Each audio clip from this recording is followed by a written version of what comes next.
This part of our window kit is for the rear doors. And as you can see, we've got 2 curtains, not a pair for each window. So this one is big enough, I'll turn it around that way, ooh, look at that, to go across the whole of that rear window. And then we just slide it across to one side. That's the plan. Black on one side, grey on the other. So grey for the inside, black to complete blackout on the outside. 2 rails, a top and bottom rail. And then our little, beautiful little slidey noggins here slide into our rails when they're fitted, like so. And then we'll end up with a slidey bit. Right, first thing we need to do is get these rails onto the van door. These are our curtain rails. One curved, as you can see, and one straight. So a little bit different than normal. This one definitely fits here. That's the perfect shape for it. And on standard size or shaped windows, you would have a sort of identical slider runner at the bottom. But because these are quite a weird shaped door, what we've done, geniusly, is put the other runner, will go straight across the bottom of the door, like so. So our curtain can go full length top to bottom.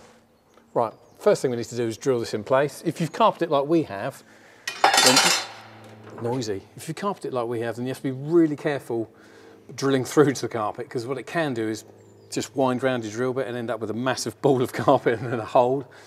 So the easiest way to do it is poke a little hole through first with something like that. So for instance, we mark it and try and come to this edge as far as I can. So that sounds good there. And gently drill through.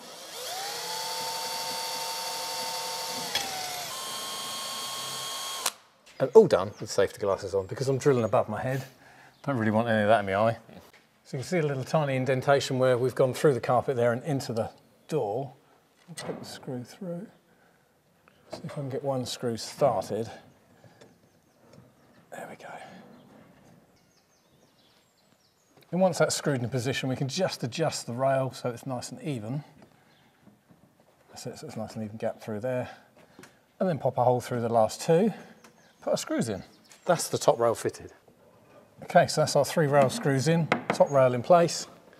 Next, slide the curtain in place. With the top rail fitted, the next thing is obviously sliding the curtain in, but we're going to put the little stopper in this end first. So when we slide the curtain in, it doesn't just fall straight out.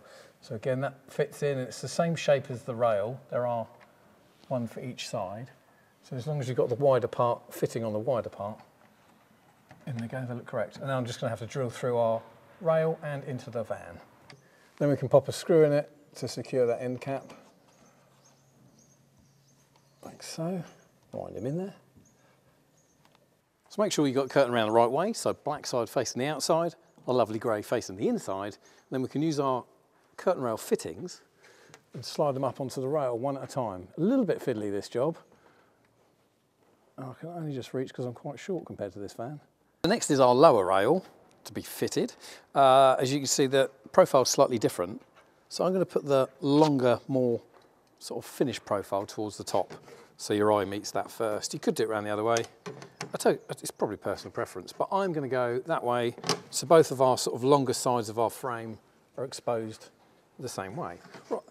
Then I'm going to find the centre of this door, somewhere like that. Make sure I've got even gap either side so it looks correct. Also, I just need to make sure that I've got enough stretch in our curtain to get down to our rail. So I think that would be about perfect. Okay, let's drill the centre one there. I'm going to drill through from the wood into the metal as well. Like so. Next we just need to make sure it's level, and then we can drill the other 2 holes. With the end cap fitted on this side, I can now slide the curtain in from this side, and it hopefully won't fall out that end. Quite fiddly these actually, so take your time threading these on and make sure that you don't miss any. If they do pop off, there is a couple spare in the kit actually. These 2 are always really close together on the ends. There we go. Then after that it's a little bit easier because they're a little bit more spaced. That's our curtain fitted top and bottom rail and slid on in place. The last little thing we've got to do is our little poppers here. We're going to fit a popper into here, which will allow that to sit and pop there and exclude all of the light coming through. And then when you're screwing the poppers on, just take care not to over tighten them, because you can pull the screw straight through the popper if you go too mad. But that is perfect. Then pop that on. Oh, look at that, perfect. That's all our poppers fitted. We decided to fit our poppers on this side, on the outside of the wood, just to keep the line nice and make it look neat. And then we're going to actually draw the curtain from this side. So by the time I've undone the poppers, and bring a curtain all the way across this side, using our little tie that we get with the kit, I can pop that in here and neatly fold our curtains out of the way. And that gives us maximum light through during the day. So that's how you fit your rear door curtains to your VW Crafter 2017 onwards. Check them out, I think they look really good. And the last little thing is our little tidy tie here, which keeps them out of the way. And then just to open them, that's all we need to do. So that's the rear door curtains fitted. If you want to see how the side window curtains are fitted, check out our video and the link is in the description below.